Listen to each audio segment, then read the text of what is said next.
as I'm recording this video, it is currently January of 2023. And what I'm going to explain in this video is very applicable to the current real estate market as of today. But if you're watching this video and it's not January of 2023, and maybe you're even watching it in a time where the real estate market is completely different, don't stop watching. Because what I'm going to do is use the current real estate market to drive home a bigger point that you need to be aware of as a real estate investor at all times. Maybe the dynamics or the logistics specifically are different during the time that you're watching this, but the points still remain. And it's going to get your head thinking in the way that you need to be thinking in order to adjust for whatever condition with the real estate market is going on at that time.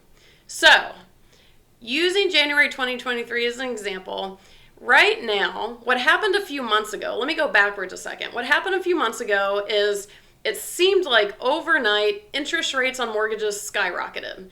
We were used to, on investor loans, like 4%, owner occupied was down into the 2%, and all of a sudden investors were looking at mortgages at like 7.5% interest rates.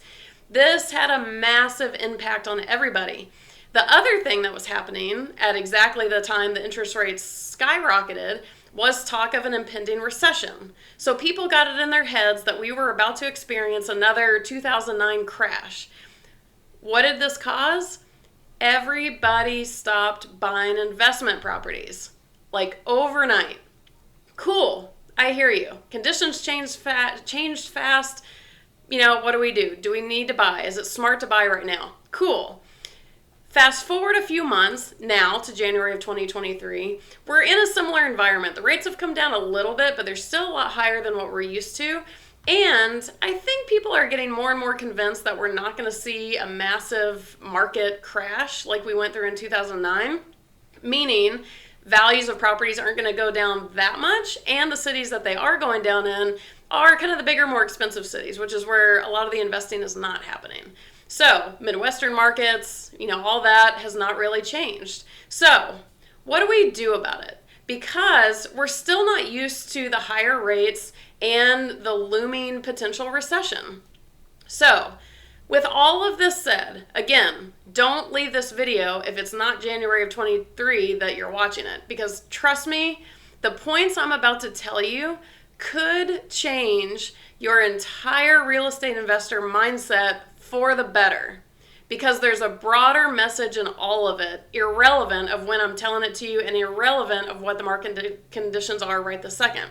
Okay, using the current time as an example, should you keep buying rental properties in this environment, specifically higher interest rates and the possibility of market values dropping on properties? So if you buy one now, are you going to lose value on it immediately? I'm going to give you 7 reasons why you absolutely should continue investing in rental properties despite those issues. And again, these 7 things are the things that apply to the broader picture. So, let's get started. Before we do though, I want you to smash the like button if you have been wondering about this. Are you hesitant to buy right now? Are you worried about what rates are going to do? Are you worried about what values are you going to do? Have you been asking yourself, should I be investing right now? And if so, how and what should I be investing in given the conditions? So make sure you hit that like button because I promise you're in good company. Let's dive in. 7 reasons why I think you should continue investing in rental properties right now. Number 1, here's the real kicker. Guess what? We are now in a completely normal investing environment. Wait, what? Oh yes, this is normal. This is normal times. Guess what happened over the last 10 years?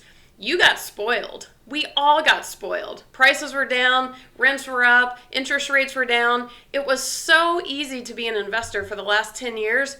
Anybody could do it. Consumers could act like investors, but you didn't really have to be a real investor. You could make it happen because the numbers are so advantageous. That was a fluke. That was different from normal. So what people are seeing now They think that we're in a high interest rate environment or an environment disadvantageous to investing in rental properties. We're in the normal environment now. You're just jaded because the last 10 years were so great and easy. But guess what? We're not in those times anymore. So now if you see $100 or $150 of cash flow on a rental property, that's normal. You're used to seeing $400 cash flow. That wasn't normal. It was great, but it wasn't normal. So we are in a normal investing environment now, and you have got to shift your mindset into catching up with that. Because if you continue to always base what's currently happening based on those 10 years of being spoiled, you're not going to get very far. Now, point number 2, why you should keep buying. You don't know that the current conditions are going to change.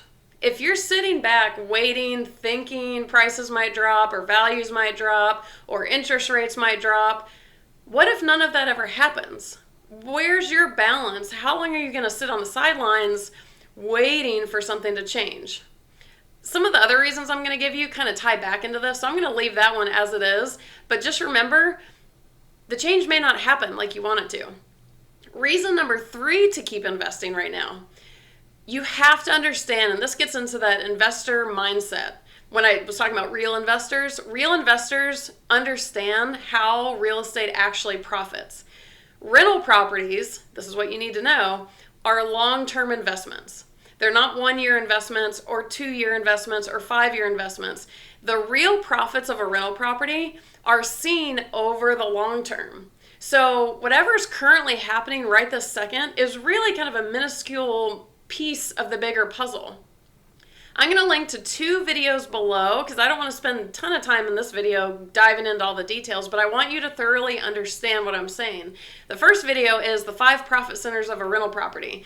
Rental properties make money in 5 different ways, and when you hold rental properties for the long term, it's not just a linear increase in profits, it's exponential. Those profit centers start compounding upon each other over time, and that's where the real profits are. So I want you to understand those profit centers. The other video I'm going to link to below, I just recorded a few months ago because I hit my 10-year mark of owning my rental properties. So the video is me doing a 10-year look back.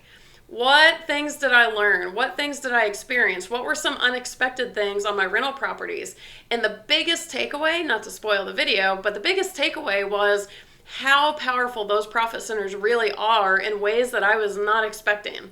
So make sure you also check out that video to get a real investor's 10-year hindsight to see how those profit centers come together.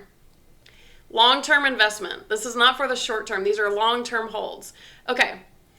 Number 4, why you should keep buying is regardless of what's happening with the interest rates right now on the mortgage, for example, you can always adjust later. If at any point the interest rates on a mortgage go down, you can refinance the property and get the lower interest rate. But you're like, well, that seems like speculation. What if they never go down? Well, if they never go down, that means you're getting the absolute cheapest interest rate you can possibly get right now. If they're not going down, it means they're going up, which means later you would have to invest with a higher interest rate. Hello? So there's always something that can be done. And even more of a broad statement about rental properties, there's so many things that are in your control. If something at some point is not working, you can make an adjustment. You have that control with a property. So using the interest rates, whatever interest rate you get right now, don't worry about it. It's temporary if you want it to be, or if the rates never go down, it's the lowest you're going to get. I mean, hello? Any arguments there? I don't know how much more clear cut that is. The lowest interest rate you're going to get is right now, or you can adjust for it later. Whew, I got a little heated there for a second. The other thing to know about interest rates, this is reason number 5 to keep investing. Don't forget that historically, when interest rates go down, what happens? Prices go up. So I'm just making up numbers. Let's say you buy a $100,000 property right now at a 6% interest rate. If the interest rates go down to say 4.5%, if the prices go up and now you're paying $120,000 for the same house, are you going to see a different cash flow? Not Possibly not. Because even though the rate went down, the price went up, so the mortgage payment may be almost exactly the same. So don't assume that if interest rates go down, the prices are going to go down or stay where they are. They may go up. This lends back to the last point. If the value goes up of the property, you then get to pull more out at the lower interest rate and you have that extra equity in the property. Versus waiting and then the price goes up and yeah, you got your lower interest rate, but whoop-de-doo because you're paying the same amount. If any of that did not make sense, because I can hear it in my head, there's a lot of different directions to talk about it, please leave a comment or a question down in the comment section and I'm happy to dive into that one further, because honestly, as it was coming out of my mouth, it sounded a little confusing. So if you're confused, let me know and I'm happy to expound on all of that. So interest rates down, prices go up. Cancels out your potential extra cash flow. Reason number 6, I think you should keep buying in this environment. You are in a buyer's market. Right before those interest rates went up, we were in a seller's market. And for the last couple of years, we were in such a seller's market that, from what I saw, buyers had no leverage. They couldn't get anything they wanted. They couldn't negotiate for anything they wanted. And quite frankly, they kind of had to settle for the bottom of the barrel because inventory was so low and the lines were wrapped around the building to buy a property. Now, a lot of people think that because we're in a buyer's market, that's not the time to buy. Hello, when we're in a buyer's market, sellers are suddenly much more willing to work with you. You now have some negotiation power. How much you can do on the price, I don't know. But even small things like closing costs or contingencies, or maybe they wouldn't have normally repaired this thing from an inspection report, but now they're willing. Sellers are forced to now be working with the buyers because we shifted into a buyer's market. Remember, a buyer's market does you no good as a buyer unless you're actually buying. So buy and use this opportunity to get things you want. Hello, you have the power. Reason number 7, and the last one that I'm going to give you as to why I think you should keep investing in rental properties right now. This thing that I'm about to tell you is not specific to this time frame. It's a more general statement and observation that I've had in the 13 years that I've been buying properties myself, but also helping other people buy properties. Here's what I can tell you. At all times in the last 13 years that I've been doing this, there has always been a reason that people can come up with to not buy a rental property or not invest in real estate. What do I mean by this? Well, given that prices are high now and interest rates are high and all that, if you look back on 2009, for example, when the whole bottom fell out and suddenly houses were so cheap and cash flow was so high and interest rates were great, you would think that everyone would have been buying. In hindsight, we'd all be buying like, oh man, I wish we were back in that situation. Yeah, don't we all? But guess what? When we were in that situation, why were people not investing? Oh, because we're in the middle of one of the greatest recessions of history. We don't know what's happening. We don't know the fate of anything. We don't know what's going to happen with the real estate market. We don't know that we're not going to end up underwater. There were so many hesitations and concerns given the state of the economy. People weren't investing. Okay, so we kind of came out of that a little bit. The economy started getting its stuff together. But now prices were rising. So people are like, I don't know, prices are getting higher. So I'm a little hesitant. What if they drop back down? I'm just going to wait and see what happens. Okay, so people weren't investing. Fast forward. Now prices are what seem to be too high. Everyone's like, oh, prices are skyrocketing. There's no way that we're not going to have another crash. Prices are going to have to go down. Everything's going to have to adjust. I'm just going to wait and see what happens. Okay, cool. So then we get up closer to 2020. 2020 with COVID and all of that is when inventories went so low, buyers went crazy, everyone's buying everything. Why? Because the interest rates were super low. Great. Except now when they're trying to buy everything, you have to get the bottom of the barrel. There's no negotiating power because everyone's buying, and there were still the holdouts then too. I don't know. We're in the middle of a global pandemic. I'm just, there's no way that a crash isn't looming. I'm just going to wait and see what happens. They didn't invest then either. There has been no point that I've seen in the last 13 years where there wasn't some excuse not to invest. The point of me saying that is, at all times, with zero exception that I can tell, there will always be a reason to not invest if you want one. If you want to come up with some reason to not invest, there will always be that reason. You will never be in a situation where there's 100% guarantee. There will always be some component of either the real estate market or who knows what that will tempt you to think, I should wait. I'm going to wait and see what happens. Like, that seems a little risky. So knowing that at all times there will always be a reason to not invest, guess what the reason is now? Oh, interest rates are high, cash flow's too low. Well, then go back to my other 6 reasons as to why that should not be a factor right now. At a minimum, remember, now we're in a normal investing environment. So that is 7 reasons why I think that you should be buying rental properties right now.